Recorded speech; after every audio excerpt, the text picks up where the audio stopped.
यहां एक बात स्पष्टता से कह दूं, जिन स्त्रियों के साथ ये परेशानी है, आपका पति किसी दूसरी महिला के चक्कर में है, तो आपको इस स्थिति में क्या करना चाहिए मैं वो बता रहा हूं। भगवान ना करे ये मुसीबत आप पर आए, पर आ जाए तो क्या करना वो कान खोल के सुन लो। यदि आपका पति किसी महिला के चक्कर में पड़ जाए और आपको पता चल जाए कि इस महिला के चक्कर में पड़ा है, तो पहले उस महिला को प्यार से समझाओ, देख समझ जा, दोबारा मेरे पति की तरफ देखना मत, वार्निंग दे दो। नहीं समझती फिर भी वो आपके पति से मिलना जुलना रखती है, तो उसके घर में घुस के उसकी चोटी पकड़ के घसीट के बाहर निकालो, चप्पलों से पिटाई करो। अब फिर भी तुम्हारा पति ना माने तो फिर पति की पिटाई करो। ये नालायक है, दुष्ट, ऐसे चरित्रहीन के संग रहना पतिव्रता नारी को शोभा नहीं देता। यदि मैं सीता हूं तो तुम्हें भी राम बनना होगा। यदि पत्नी पतिव्रता है तो पति को भी पत्नीव्रता होना चाहिए। सीता को राम ही मिलते हैं, सीता को रावण तो नहीं मिलते। इसलिए समझा दो अपने अपने पतियों को, ठीक ठीक रास्ते पर चला करें, नहीं तो काली बन जाया करो। तुम्हारा भोलापन, यदि तुम दुर्गा हो, यदि तुम अन्नपूर्णा हो, तुम लक्ष्मी हो, तो तुम महाकाली भी हो। अपने रूप को पहचानो।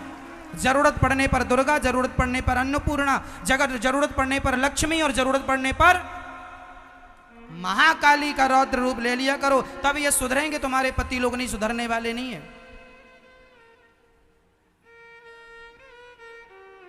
हाँ या ना बोलो सही। या फिर महाराज जी हमारे पति का चक्कर है, अब हम जा रहे हैं मायके जा रहे हैं। कई भोली भाली महिलाएं इतनी भोली होती हैं, वो तुम्हारा पति तो चाहते ही है कि तुम भाग जाओ, वो तो चक्कर में पड़े है दूसरी महिला के, और तुम और भाग जाओगी तो घर में लाएगा। इसलिए कहता हूं जंग छोड़ के भागने से अच्छा है जंग को जीतो। तुम्हारा पति है, यदि रास्ता भटक गया है, उस पति को सही रास्ते में लाना पत्नी का धर्म होता है। बचाओ अपने पति को। मेरी बात सुना देना अपने अपने पतियों को, गलती ना करें, नहीं तुम बोल देना मैं महाकाली बन जाऊंगी। भय बिनु होई न प्रीत, बिना भय के प्रीति नहीं होती। आजकल का पुरुष स्त्री को बहुत सीधा समझता है।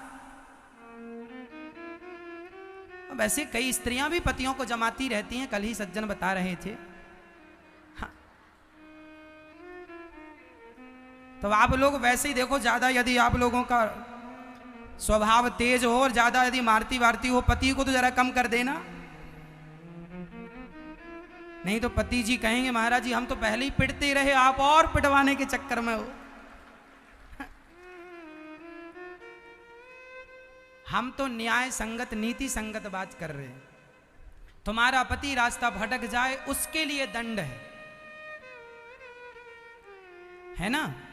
पति पर हाथ उठाने का हमारे सनातन धर्म में कोई विधान नहीं है, पर फिर भी मेरी मैया जैसे तुम्हारे पति माने वैसे पति को मनाओ। यदि नहीं मनाओगी तो घर तो तुम्हारा बिगड़ रहा है कि नहीं। फिर इसलिए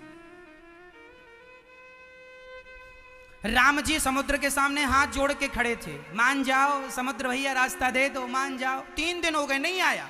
राम जी बोले रुक, लाओ धनुष मेरा, और धनुष ला के अग्निबाण चढ़ाया, धनुष कांपता हुआ आ गया, बचाओ बचाओ बचाओ त्राही माम पाही माम। भगवान बोले 3 दिन से हाथ जोड़े खड़े थे, तब खोपड़ी में बात समझ में नहीं आ रही थी। इसलिए कई लोग बातों से नहीं मानते, उनको लाते ही चाहिए। तो जो बातों से माने उन्हें बातों से समझाओ, और जो लातों से माने लातों से समझाओ।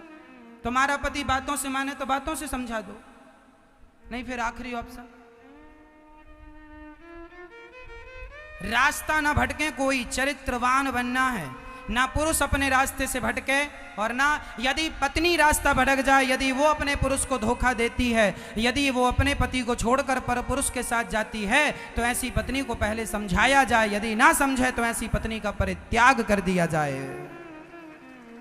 पुरुष के लिए भी वही ऑप्शन, नारी के लिए भी वही ऑप्शन।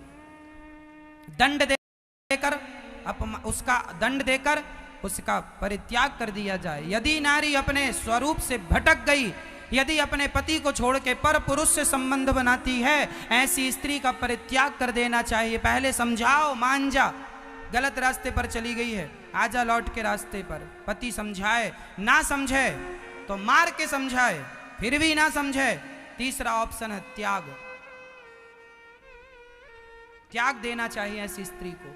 इसलिए कुल मिला के हम ये कहना चाहेंगे कि आप अपने रास्ते पर रहो और कदापि अपने रास्ते से भटको मत। चरित्रवान पत्नी रहे और चरित्रवान पति रहे तो मारने पीटने की नौबत ही क्यों आएगी? आएगी। इसलिए हमें यहां तक तो जाना ही नहीं है, हमें तो केवल सम्मान से रहना है, सम्मान देना है, सम्मान लेना है और विशेष चरित्र का ख्याल रखना।